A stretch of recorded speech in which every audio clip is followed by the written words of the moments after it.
10 లక్షల మందికి 5 లక్షల ఇన్సూరెన్స్ చేస్తాం అధ్యక్ష. పాపం మంత్రి గారికి నాలెడ్జ్ లేకపోవచ్చు.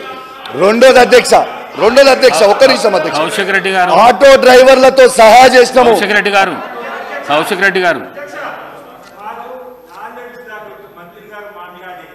అడిగితే దానికి ఇవ్వనివ్వాల్సింది. నాలెడ్జ్ లేదంటే ఏది అధ్యక్ష వారు మాట్లాడేది? మహిళా మంత్రి అంటే ఇంత చురుకగా మాట్లాడితే ఎట్లా అధ్యక్ష? మా మంత్రి గారు ఏమన్నారు అధ్యక్ష? ఇక్కడ వారు మాట వెనక్కి తీసుకొని మా మంత్రి గారు క్షమాపణ చెప్పాలి. నేను ఒక్కటే మహిళా తల్లందరూ కూడా క్షమాపణ చెప్పాలి. ఆయనలాగా నాకు దురహంకారమైనటువంటి నాలెడ్జ్ లేదు సార్. నాకు నాలెడ్జే ఉంది, సబ్జెక్టు వారుగానే ఉన్నది.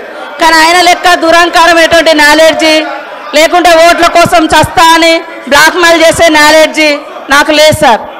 కాబట్టి ఆటో డ్రైవర్లు అనేక మంది గత ప్రభుత్వంలో ఇబ్బంది పడ్డమాట వాస్తవం. ఇవాళ మా పథకానికి ఆటో డ్రైవర్లకు అడ్డం పెట్టడం ఇది కరెక్ట్ కాదు. ఇది మహిళల కోసం పెట్టినటువంటి పథకం.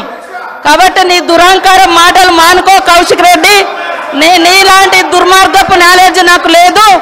నేను కరెక్ట్గా ప్రజల కోసం ఆలోచించే నాలెడ్జే నా దగ్గర ఉంది.